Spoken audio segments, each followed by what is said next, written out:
Welcome all to our webinar. We've titled the webinar today, GIS Integration Unlocked, Real World Solutions from Industry Leaders.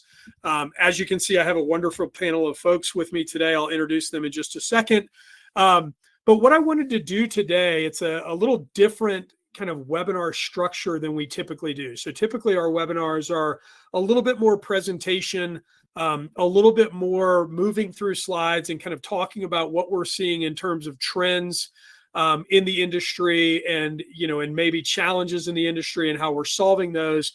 And today I want to move it to a little bit more interactive if possible, right? And so the idea today is I've invited this panel to join today and to really work through some of the frequently asked questions that we all get in our day-to-day in our day-to-day with the different companies that we work for. For those that I don't know, I'm Josh Swinson. I work with revenue operations at GeoNexus, which means sales. And so every day I'm talking to different utilities that are working through their integration projects or larger projects that involve integration. And so we've gathered a lot of the questions they've asked, and I'm going to provide those to the panel today, who are kind of much more in the trenches than I am, working through these problems. And so just as a quick agenda, we'll meet the panel in just a second. I'll set up a little bit of what we're going to talk about. I'm going to take 2 or 3 minutes to just kind of describe the challenge, introduce GeoNexus, and then we'll get into the questions and kind of the piece of things that you've signed on and that you've logged on to hear today. A couple of housekeeping things before I do that. Number one, if you're going to Esri's UC next week in San Diego, GeoNexus will be there. We'll have a booth, booth number 524 as listed here. I'll be there. Umesh, who you'll meet in just a second, will be there as well. Skip Heiss, who's our founder that many of you know, will be there. And we'll be there at the booth, and we'd love to meet with you. So if you're working on an integration project, if you have any challenges that you'd like to talk to us about, there's a QR code that's listed here. You can use your phone. Take a picture of that, scan that, set up a meeting with us. And as a thank you, we'll send you away with a nice cup of Starbucks coffee or at least a gift card towards that. And then we're also doing a drawing for a travel voucher of $500 for those that set up meetings and set up demos with us to really drive some interaction at the booth. So if you're going to be there, please connect with us. We'd love to meet with you and talk about what you have going on and see how we can work together on that. Also, in terms of the webinar today, as I said, I'd like this to be interactive. So to do that, what you can see is on the top left of the webinar interface, you can see a tab that says QA. If you were to click on that, you'll see a dialog box at the bottom where you can enter your questions in, right? So we're going to get into a lot of questions today and a lot of answers, and I'd love to have some of yours from the audience and from the attendees. And so if you'll add those in as we go, I'm going to do my best to bring them into the different categories and kind of work through as we talk about some of the foundations of integration or some system-specific integration needs. I'll work those in where they fit.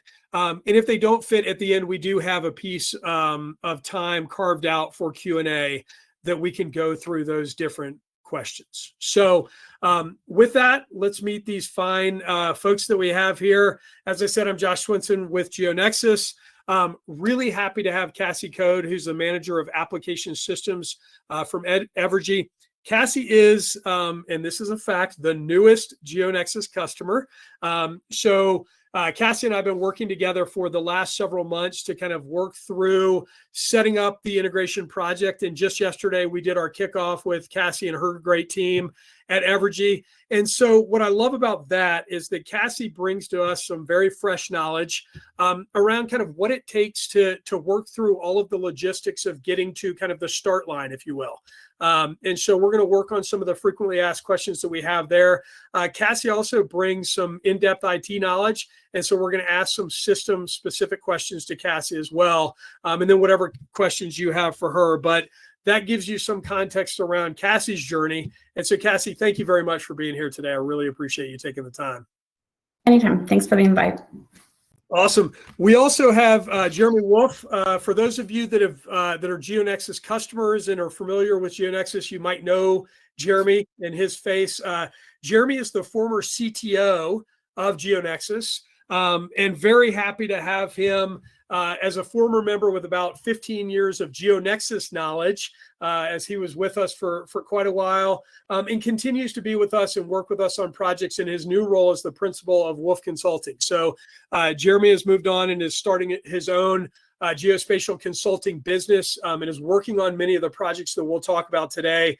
And I think you'll see some of the over 25 years of expertise that he has in these conversations today as we work through some of these questions. So Jeremy, great as always to be with you, and thanks for joining today. Thank you, Josh. Glad to be here. And last but definitely not least, one of my favorite coworkers, Umesh Menon, who's our VP of Product. Umesh is an awesome resource for all things integration. The thing that I love about Umesh being here today is he's had two very important hats with GeoNexus. One is his current, which is VP of Product. So he kind of is working on the evolution of GeoNexus and how it fits with all of the different systems that we help integrate with. And he has some real great expertise in that side of the world. But his past hat that he wore was running implementation. So for about the past 4 of his 6+ years with GeoNexus, he was involved with utilities just like yours, and like Cassie's, in helping them get up and running their integration projects. And so he has a wealth of knowledge in kind of the whole ecosystem, but also in what it takes to get these projects off the ground and for them to be successful. So Umesh, thanks as always for joining today. Thanks, Josh. Excited to be here. Cool.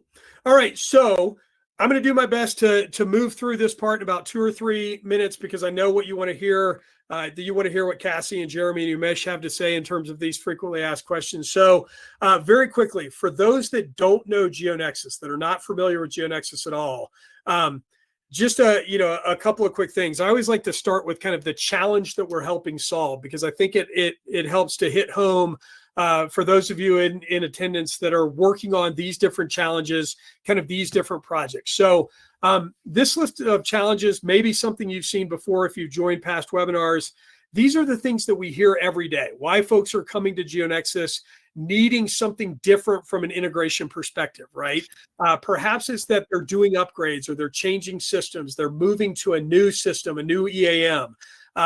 One that I love is, we hear this quite a bit, is workforce transition, right? You have folks that have been managing the integration for, we've had people that we've talked to that have been in the same role or with the same utility for 37 years, I think is the record that I've heard. And they have a ton of institutional knowledge that they're using to kind of unify these different systems. And as they retire, there's a need for a process or an updated process that can live on after they leave the building. There's a need for increased customer experience and the challenge around that, right? Whether it's providing outage information or just proactive communications, that's a real challenge for all of your utilities, and we hear that often. Regulatory compliance, keeping the systems up to date from a regulation perspective. And then 2 that we hear a lot about are data quality, right? There's a need for sources of truth. As there's this desire to connect all of these different systems, there's a real drive to have improved data quality as we do that. And that also goes for technology modernization. With some of these modernization projects that are out there, integration is falling into that, right? And so what that looks like from a project perspective is that there's no shortage of projects that you all are working on, right? Whether it's the move to the UN, the move to MAS 9, the move to S/4HANA, right? Whether it's just kind of basic geospatial integration and moving that into all of the different systems. And, as importantly, moving that data back into GIS, into Esri, if that's your system, right? No shortage of projects that are there. And that's really where GeoNexus comes in, right? So one of the things that we're asked to do as your teams try to solve these challenges is to connect these different systems, right? What that looked like back when Jeremy was here and I wasn't, in the early days of GeoNexus, was this desire to connect Esri into work and asset management. That's kind of where it started. It's grown to the desire to connect these 2 systems with other homegrown systems, right? Maybe it's customer information systems, maybe it's outage management, maybe it's compliance systems. And then from there, we're being asked more and more to use our platform to connect all of this unified data into BI systems for better decision making, right? And so this endless list of challenges leading to endless projects is really leading to a need to a more efficient path to integration. And so that's really what GeoNexus is all about, right? We're an integration platform. We call it GeoNexus Integration Platform. You might hear it referred to in the course of today's discussion as GIP.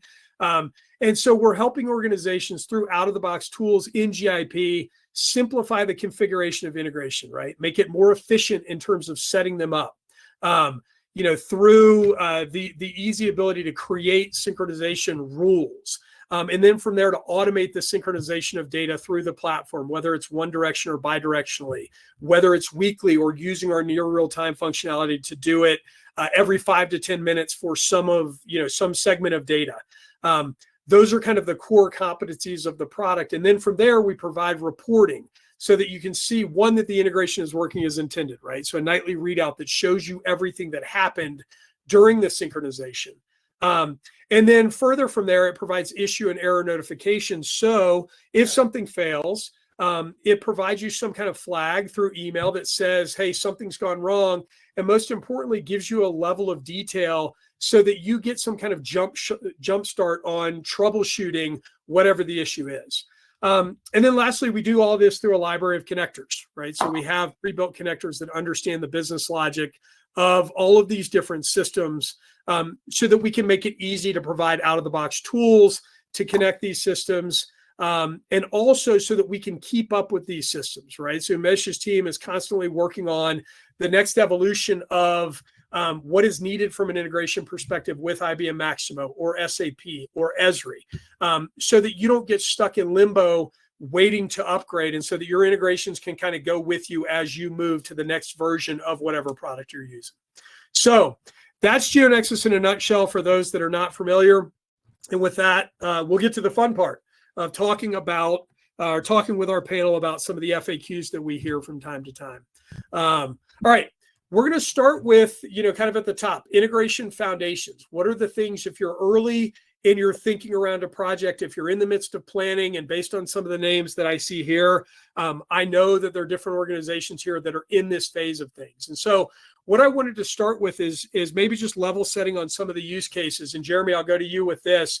What are some of the popular projects? You're working with all types of utilities and with your new, company on integration use cases and working on geospatial integration use cases. What are some of the more popular ones that you're seeing out there today and that you're working on today with those organizations? Yeah, thanks, Josh. I can answer that. So one of the biggest things going on right now is the move from geometric network to utility network. Or some folks didn't have a geometric network, right? But they're moving to the utility network. But that move on the ArcGIS side to the utility network. And in doing so, there are a bunch of applications that are tied to their existing data model, and they need to ultimately shift all of those things over to the utility network. So they're using GIP in a lot of cases to help synchronize their existing data model, which will kind of become the legacy data model for the time being as they transition to the UN. That allows them to get their editors out of the UN, right? Move their editing to the UN and take advantage of some of those new applications that are built upon the UN and keep those other applications running until they can transition them to the UN or phase them out. Right? In some cases, they're things that have some sort of deadline over the next couple of years to stop using them, but it allows the transition of those existing GIS data model applications to be a little slower, right? Not have to happen all at once. It's not like a big bang. And a lot of customers are planning on taking the next 18 months to 24 months after the UN is live and their editors are on there to transition their applications. So they'll be synchronizing that data for the time being. And then to go along with that, because especially a lot of times GIP might be introduced because it does a great job at that, the UN GN synchronization, they're looking at, as they transition to UN, they need to update their integrations to their EAM, right? Or their customer care and billing, what have you. Because they'll have GIP, they're transitioning those integrations over to GIP because they're a little bit easier to manage than, a lot of the ones that are out there are different pieces and parts, some things coming from the EAM, some things built homegrown, some things, other applications, trying to unify that. And then I guess the last, what's differing across utilities is some folks are focusing on just upgrading the UN and kind of keeping everything in place and just transitioning the rules over the UN, which works really well. And then maybe, doing something different later, and others are taking a step back and saying, we've had an integration for years. There's a lot of data we don't use, right? We did this integration thinking we're going to use certain data. It might be fields and attributes, or it might actually be certain equipment types or GIS feature types that just aren't being managed in the other system like EAM. So they're taking a step back and saying, what can we eliminate to streamline everything, because we probably will go through this upgrade cycle again in the future. So instead of making that big burden, let's step back and clean that up. Thanks. Awesome. Are there any differences, Jeremy, like across? I know we've typically focused on electric, gas, water, wastewater. You get even deeper in with some of these utilities. Is there any difference between the type of utility in these projects that you're seeing, like specific integration needs for maybe an electric versus a water that you're seeing? Yeah, I mean, like the electric model is a lot more involved, right? Telecommunications model is really involved too on the UN side. A lot more associations than you had in your geometric network, with your containments and attachments and things like that when you're looking at banks and units. You've got new rules that, you can't have coincident features, so you've got to spatially separate out big transformers, the units, they can't all be in the same spot. So, just the switch on the GIS side is kind of a big change. But then, maintain the hierarchy. If they're doing that in their EAM, it might change a little bit. So it's not as much, I would say, on your pipe networks. There's a little less hierarchy. It's a pretty big thing with that we see in electric. And some it's a decision of how are we attaching equipment to equipment, or location equipment under certain locations. Example in electric, you get a lot of things attached to poles for joint use, for Wi-Fi, right, and street lights and all the electric utility pieces. So restructuring, a lot of times we're seeing the electric utilities maybe reload most of their data with that new hierarchy, because they haven't, a lot of times that comes down because there might not have been a great alignment maintained between, there was stuff loaded at one point and it's not been maintained really well, a one-for-one between the EAM and the GIS. So we're seeing that. That's fairly common, where they're saying, let's not try to clean up this mess we maybe have, and let's build a new model, new hierarchy in our EAM, and let's load that fresh from GIS. Pretty common, and it tends to take less time, right, to just build the new rules. What's our future look like, instead of trying to make the past look like that. That's great. Thanks for that. One question that I get a lot, and so the next kind of two questions, Cassie, I'm going to go to you on this one. Is about alignment. So what Jeremy just talked about is kind of the different use cases that are there. One that we get early on in talking about integration projects is who needs to be involved. I get that question quite a bit as I work through my day to day. And then it goes from there, like, how do you get them all on the same page? And so, Cassie, having just gone through this, how did you get all of your different teams involved, whether it's GIS or your IT team or the asset management team, or, members of the business or executive members? How did you get everybody? I always refer to it as herding the cats. How did that all come together at Evergy for you? Yeah, good afternoon. And that's a great question. And typically the way, or at least I've seen it in my career, it's IT has always been the one that, hey, this is a great idea. And we approach in trying to get, business alignment with what we want to do. In this case, with GeoNexus, it was the opposite. So I think we had some folks that either went to the Esri conference last year or Distributech, one of the two, and came and said, hey, I saw a presentation about GeoNexus. I think it'd be a really good idea. We were actually in the middle of our migration from our work management system on going to MAS and doing our final release on our T&D side. So it kind of came at a good time, but really it was, okay, who did you talk to? And then I started doing research, and then I met with my GIS partner on the business side. He and I had a frank conversation of, okay, hey, this sounds great. We can't do it right now, but let's plan out when we can't do it. So that's part of it too, is getting that alignment up front, planning it out to make sure on the back end it can be done. We knew that we are going to utility network, so we do have a project that we're going to utility network as well, and we knew it was going to help. So really, he and I partnered together early, and then we took it to our management and kind of went up and said, this is what we think we can do. We're having a lot of issues right now with integrations, a turnaround time of getting, from a retirement perspective for assets and locations. We have a 3-day turnaround. It's really cumbersome to our end users. We think putting this in place, we can reduce that to a single day or near real time. And so kind of having that in place, we already had the buy-in.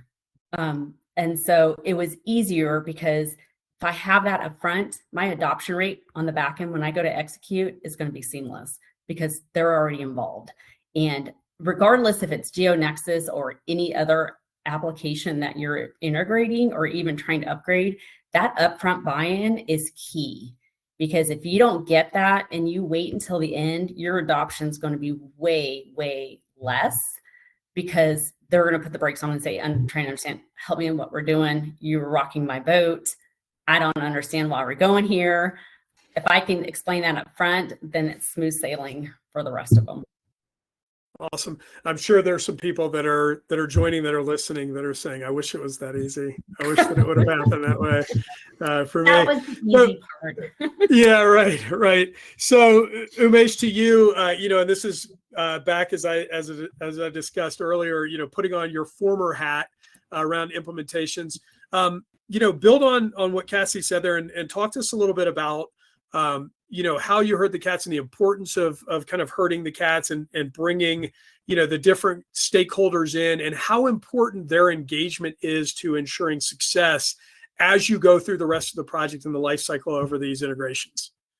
Oh yeah, definitely. Cassie hit it on the head. A lot of what she said, like the value you get from that.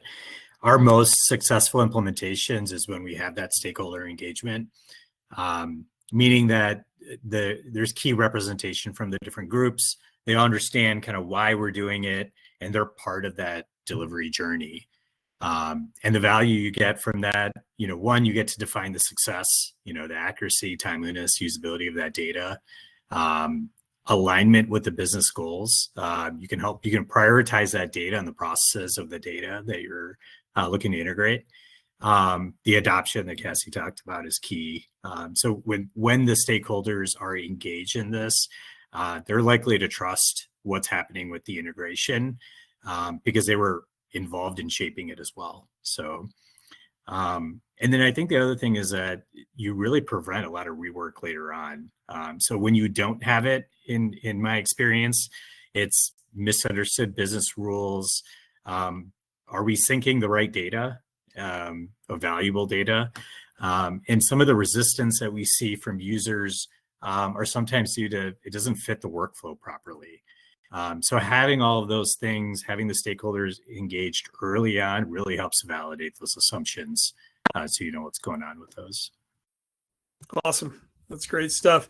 All right, so let's move a little bit. We're going to get a little bit more technical here. And again, as I transition into this, please feel free to offer your questions in the Q&A. And I'm guessing we'll get some here because there's always some good technical ones. But, let's talk system specifics. I talked at the top about all of these different projects and kind of we're getting a lot of conversations about projects, whether it's moving to S4HANA. Jeremy touched on the utility network. There's the move to MAS 9. So Jeremy, maybe to you a little bit, in terms of organizations that are moving to say S4HANA to the utility network, which you touched on, talk to us a little bit about what they should consider in terms of, to make sure that there's a successful integration there. And maybe talk specifically about spatial data in real-time considerations or requirements as you're kind of planning out your move to one of these different systems. Sure. Yeah, the S4HANA is great, honestly. The GEF, for anybody that's familiar with SAP, they probably had some discussions about GEF, which is a graphical enablement framework. So it's basically a map right inside of your UI in SAP. that allows you to visualize things like your assets, your locations. You can do notifications, you can do work orders, things like that. And it's, it might not be full-fledged GIS, but it allows you to kind of look at the data a little bit differently than the typical hierarchical view that you get with most of your data inside of SAP. So, and again, back to hierarchy, right? Like electric has highly hierarchical data, but it could give you two different ways to look at that data, right? Where you're poking on a map on some things, or you're navigating that function location hierarchy. The GEF decision is kind of important, not kind of important, really important, because if it's harder to build it after you've done your integration, right? And say, or use it after you've done your integration. You really want to look at, if you're going to use the map, it might change how you structure your data inside of SAP. You might not keep a rigid hierarchy inside of SAP if they have the map available to them to navigate, because keeping that hierarchy is a little bit tricky because of the way you need to decommission things, right? Like send them out of service, kind of in a bottom-up fashion, or build that hierarchy out, top down. So an example in electric, again, your pole down to your transformer banks, down to your transformer units, switches, capacitor, all the same thing. And then you've got hierarchy above there as well. Not saying it's bad, but if you're going to use GEF, you might make different decisions. And I think that's true of any map, integrated map, whether you're using, Maximo with Maximo Spatial, or like WAX or WAM with the GIS viewer, any of them, and I'm leaving some out here, but right, most of the EAMs have a built-in map. I think it makes a difference if you have that conversation early, because it's going to shape some of your integration. And then on the other side, and utility network obviously is an opportunity to step back and look at that, because you're probably going to restructure some things, since GIS is going to be a source of a lot of data in all likelihood. So it's a good time to look at that, especially if you're transitioning also to S/4HANA, which some folks are doing. The real-time side, and again, you had kind of alluded to this, you might not do real-time on all of your data. Right. Adding a poll might not be that important to get that done, show it up in 5 minutes, but a lot of times like the initiation of service, right? You're creating your services, you might want to get those things from one side to the other more quickly, because it might be something where they're going to go out in the field and use field apps that use GIS today, right? And go set up that service, and it just got added to the data today. It kind of looks on the S4 ISU side as well. And then that real time, so if you're going to do real time, you've got those requirements. One thing that's great about S4 is they've added for every entity, there's like an SAP change date time that kind of captures, it doesn't matter if you're changing characteristics or if you're changing a description, whatever, it triggers that to show that there was a change. So it's a lot easier for a system like GIP that's looking outside to say what has changed in the last 5 minutes, whatever, to see that. And then on the utility network side, edit tracking is almost always turned on. So it's probably not much of a decision, but it's critical that edit tracking be enabled on all those layers that you want to track for near real time. So you can, so GIP or any other integration can see those changes happening with date stamps. Awesome. Excellent. Thanks for that. You touched on hierarchy, and you talked about kind of managing of hierarchies. Cassie, I want to go to you with this one, because this is one we get often when you're building out these asset hierarchies. Let's talk specific to Maximo, because that's your world. Especially when GIS is the source of the truth. What are kind of pros and cons in maintaining that? Like, what has been your experience as you all plan this out at Evergy? Talk to us a little bit about decision-making, planning, and kind of where you ended up in terms of, managing asset hierarchies. Yeah, so we actually had it flipped. When we started our journey going to MAS, so we were on legacy Maximo 7611. We weren't even on 7613. We were on 7611. Maximo was the source of truth for all asset and location. And then we would feed GIS. When we made the decision to upgrade Maximo and move to MAS, then that kind of flipped the script a little bit, and we moved all asset location into GIS and have GIS be the source of the truth. So we kind of changed the way that we had everything structured. And so in doing that, and that was kind of when we went through this path, that was kind of what we were best practice of, hey, GIS owns all asset locations, and then we just need to feed it into Maximo. And so we wanted to kind of go down that path and do it. it helps because all of it's located in one area. And like I said, you have one source of truth. The folks that are actually responsible for it are actually working on it. It's not the work management system feeding it. It's GIS feeding the work management system. Cons, there's a couple cons there. And most of the con, I wouldn't say, yes, there are technology ones. From an integration perspective, we started seeing a lot more issues, failures. A lot of the failures are data related. So part of this is when you go through and you look at that asset hierarchy and you start looking at your structure, you need to look at your data and all the attributes that are associated with it and make sure that they're accurate as far as in both systems.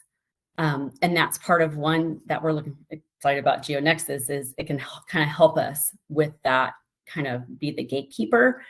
The other piece, business process has changed.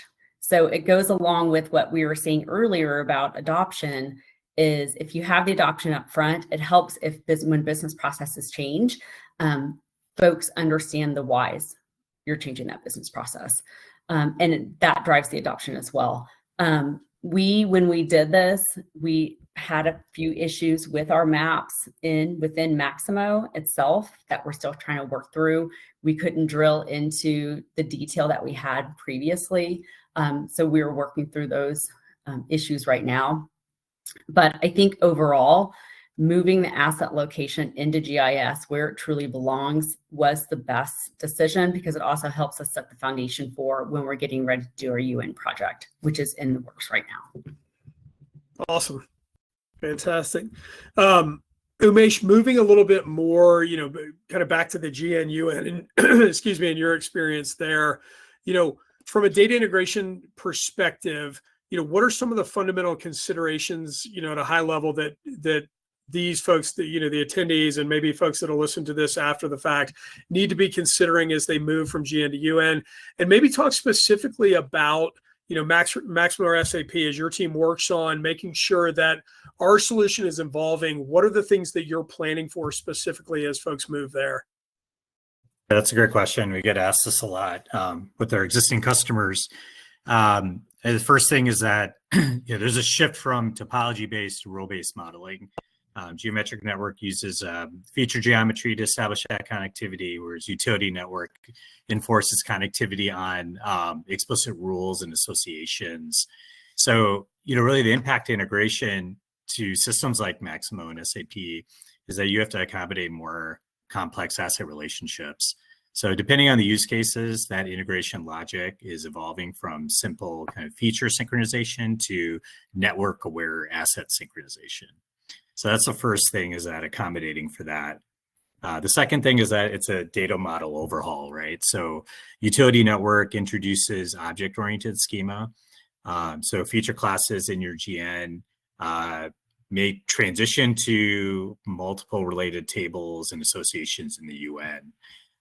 So what that means from an integration standpoint is it's a remapping exercise that you go through. So you go from flat GIS asset tables to more structured utility network models. And the AM needs to be able to interpret the hierarchy and relationships that are stored in those containers and associations. And from a GIP standpoint, we cater for that. We allow you to sort of easily define those associations through our Esri data source configuration. So it's pretty straightforward to do that. The third is probably around the branch versioning aspect. So utility network supports branch versioning that allows you to do multi-user editing and also support QA/QC processes.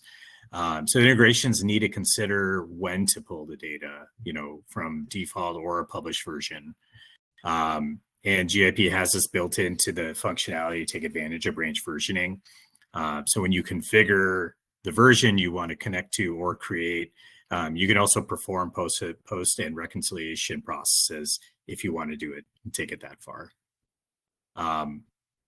There's a lot of different things. Probably the last one I'll hit on is for planning for an incremental integration. Jeremy hit on this earlier, but what we're seeing mostly now is that utility network it's a multi-phase project. So the integrations with your EAMs like SAP and Maximo need to coexist with legacy and the new GIS schemas during the transition.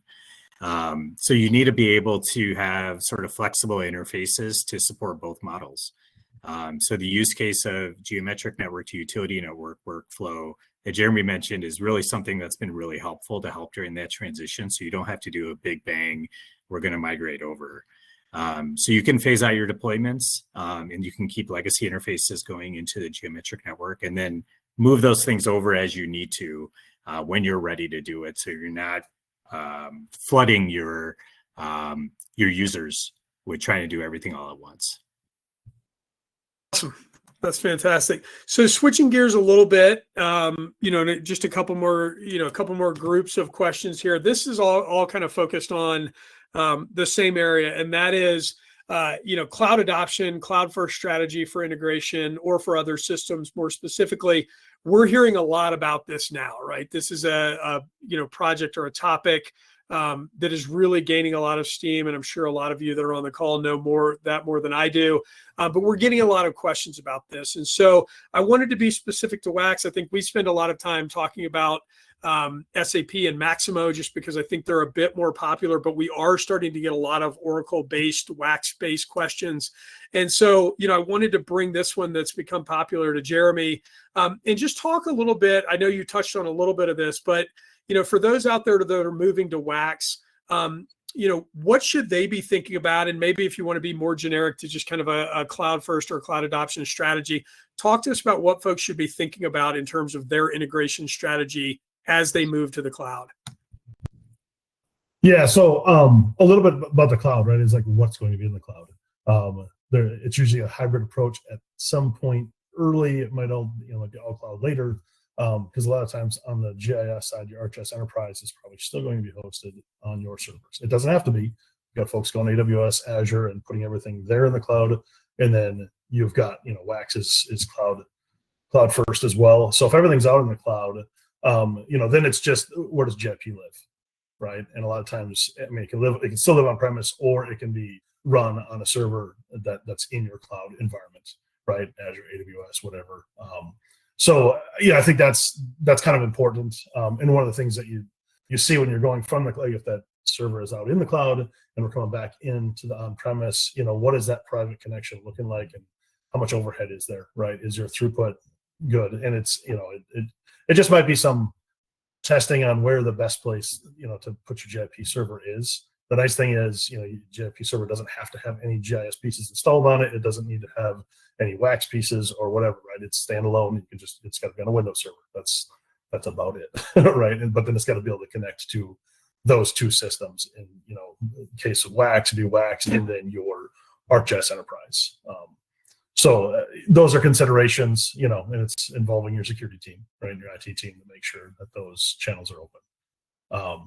So specifically for WAX, though, especially since WAX is, WAM 2 has been around for a while, but it seems like the adoption, the transition to WAX is pretty popular for folks that have been on WAM 1.9 for a while. They're just going straight to the cloud, right, instead of going to WAM. They're kind of the same product, just where they're hosted as far as, look, feel, operation. And GIP can talk to either one. So the decision for, these decisions I'm talking about is WAX or WAM. It's going to sound like the SAP answer, but are you using the GIS viewer, right? And why is that critical? It's again, partly the hierarchy, but if you're using the GIS viewer, you need to set up an asset location for each one of your GIS features, right? It's just, you have to. You can use kind of asset location buckets, with collector locations, I've heard folks call them. If you're not using your GIS viewer, where you say, okay, I'm going to load all these assets in, every one of these assets is a hydrant, I'm putting it in the same location. Everyone goes in the same location, right? Fairly typical. We've seen that a lot. But what you need to do is kind of move that down a little bit, your asset location for each hydrant, which is kind of the where, right, things live, is going to be underneath that maybe collector location. So you're still using that same collector location of other hydrants, potentially. You don't have to. But you can use that concept, and now you'll have asset locations below those in an asset installed in that. And ideally with GIS, you'd have one asset per one asset location. Anything else just gets a little more complicated than it needs to be. So that's a big thing. And it's kind of new. WAM 1.9 didn't have the concept of location, right? You had components, you had assets, you can build asset hierarchies, but the location kind of separates that where from the what being the asset. And that decision isn't just for Wax, right? It's any one of these other systems we talk about integrate with. They have that concept of a location, which is where something's installed, and things will be, replaced in there over time potentially. And then the asset is the current thing that's there and installed well, doesn't have to be an operation, I guess, but installed in that spot. So what I think then the next step is, once that's established, again, this isn't necessarily a cloud-based thing. It's for Wax and it's for the other systems, is a decision about your workflows for replacing. As Cassie was talking about, they kind of move to a GIS first strategy, right, from a maintenance, from the work management side, from the Maximo side, kind of being that. So you have to kind of decide, like, where is that going to be done? Where's that work going to be done when you're doing a replacement, and what does that look like? So a replacement is just changing out the asset inside of that location, right? Replacing this thing with this thing. And it can be configured and triggered from either one, but it's important to get that workflow down early, because people will kind of chew on that and, kind of weigh the merits of where do we want to, are we using some mobile application that's better to be GIS first? Those things are kind of important, because you will ultimately replace things, you'll install things, you'll ultimately retire things. So getting all those workflows down early and what the desire is, not that they can't be tweaked and changed, but it's good to kind of figure out where that's going to be initiated. Awesome. Cassie, I'm going to put you on the spot, but I'm not going to put you on the spot because I told you I was going to do this beforehand. But if you can, without disclosing any company secrets, tell us where you're at. Tell us where Evergy's at. I know utilities, other folks that are on the call love to hear where other utilities are at. Tell us where you're at and your thinking and your planning around cloud adoption. So cloud adoption's interesting. So here at Evergy, our main core systems, we still have pretty much on-prem. Mm-hmm. We haven't moved anything to the cloud.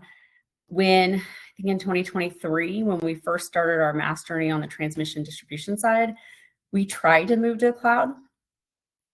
We had contractual constraints with Oracle, to where we couldn't move some components to the cloud. So we tried to do a hybrid model. And anybody who's trying to do that, I would say look at it first, build out a proof of concept to make sure it'll work. We went down that route and built out a proof of concept. To come to find out, we had severe performance issues. We hadn't even touched anything in GIS yet. We were just trying to get through Maximo and hit the database and come back. So you'd want to work those things out ahead of time and try and understand what that landscape looks like.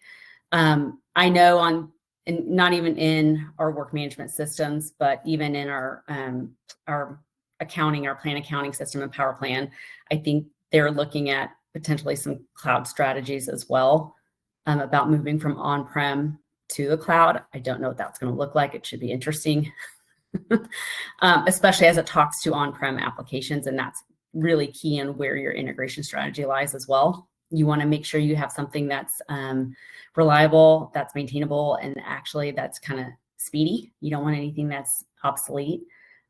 We are trying to work through a lot of our integration strategies now and doing some rework. So a lot of the things that Jeremy touched on, you want to make sure that you have in place, because while we were forward thinking on some things, we weren't forward thinking on others. So we're having to do a little rework on some of the workflows.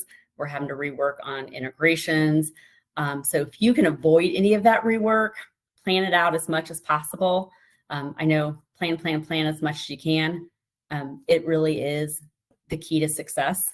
And then also knowing that not all plans are foolproof. So while you're planning it out, also plan out your contingency. So should that plan go south, you have your contingency in place and you already know what you're going to do, so you can do a quick pivot. That's awesome. The planning piece, I hear that both at work and at home. Sometimes plan, as you put it out there. Umesh, to you, I'm going to do a thing that, in my job in sales, one of the tightropes that I get to walk is talking about the future, but not promising too much that your team has to develop. So, with the understanding that, this move to the cloud is coming and is current on some level, help us understand what GeoNexus is doing, as much as you can to kind of keep up with that from a GeoNexus integration platform solution. I mean, we're hearing it more and more, and we're fully aligned with with the shift that utilities are making towards a cloud-first strategy, it's a big part of how we're thinking about the future of integration. We're bringing more flexibility, scalability, simplicity to how systems like GIS, SAP Maximo, and other enterprise systems connect. And at the same time, we know that many organizations aren't all cloud yet. So we want to support a range of deployment models, whether you're fully cloud, hybrid, or still on-prem. So these are all things we're thinking about as we shift how we're thinking about things, about moving cloud first. But I think most importantly, our roadmap is grounded in a real world utility needs. It's not just the technology trends. So we're trying to build a long-term view, making sure we focus on what actually works in the field.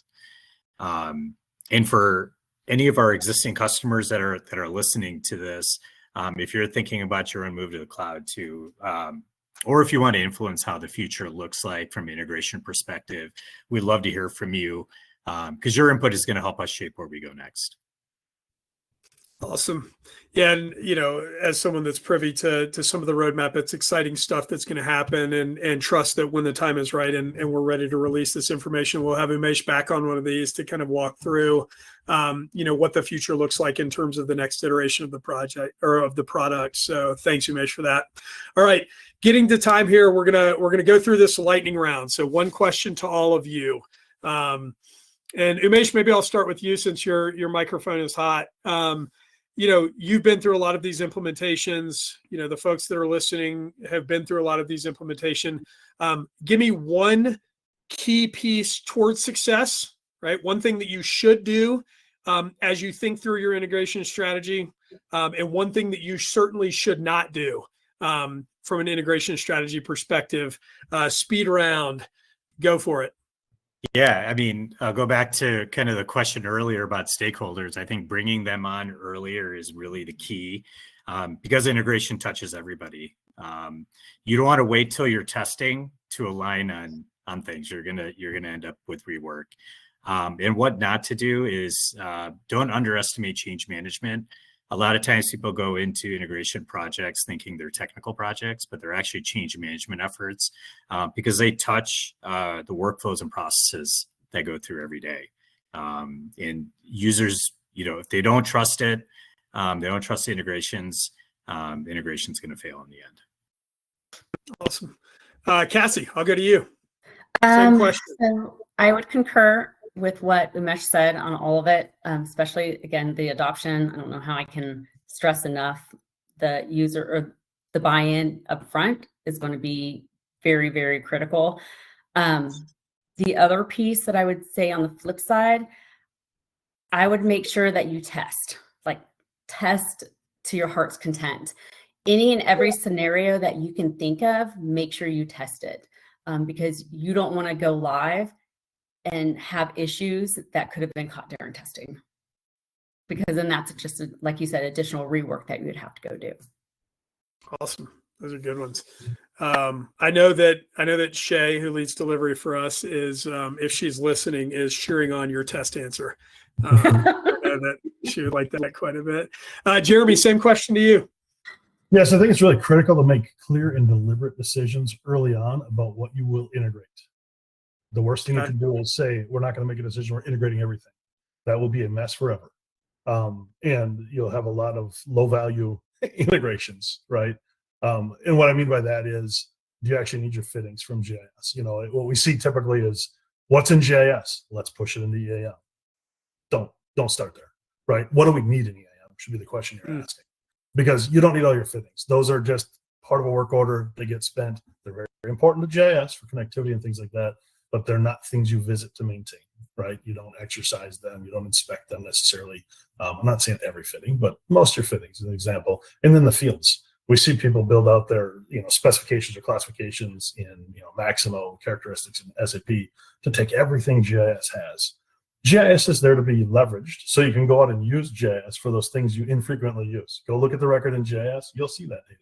But the day-to-day stuff you need is probably a small subset, right? Probably a half a dozen to a dozen of those actual attributes need to be shared, into the native data model. I think that goes a long way. It's going to make your upgrades much easier down the road too, and just maintenance overall. Excellent answer. I like it. Excellent. So in terms of questions that came in, there's one question that I want to, it goes back to the start, but it came in kind of late. So Jeremy, I'm going to go to you with this. It touched on, you were touching on, I think during kind of the first question about, no, it's during the system specific category. You were talking about the different maps that live within an EAM and the tools that are there. And the question came in about, the different, what I refer to as native connectors, right? Things like Maximo Spatial, and things like, Hexagon has one, Hexagon's toolbar or data sync, right?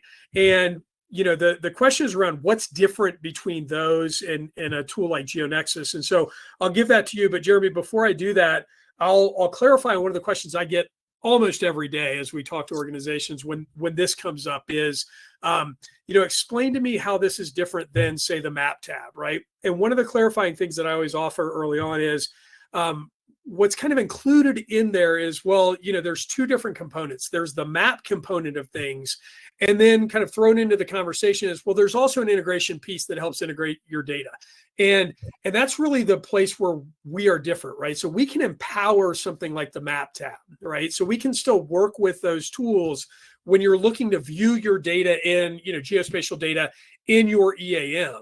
But we are a more robust offering from an integration perspective. And so it's one of these scenarios where we both collaborate with the tool, and if you want to use the word compete, fine.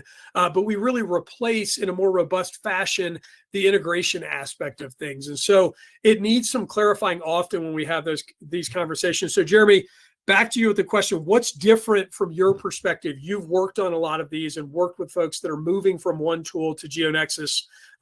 Help us understand what you see as different between the two tools. Yeah, so it's a good point. I think there's a huge difference between your data integration, your data synchronization, and your map integration, right? And your visualization.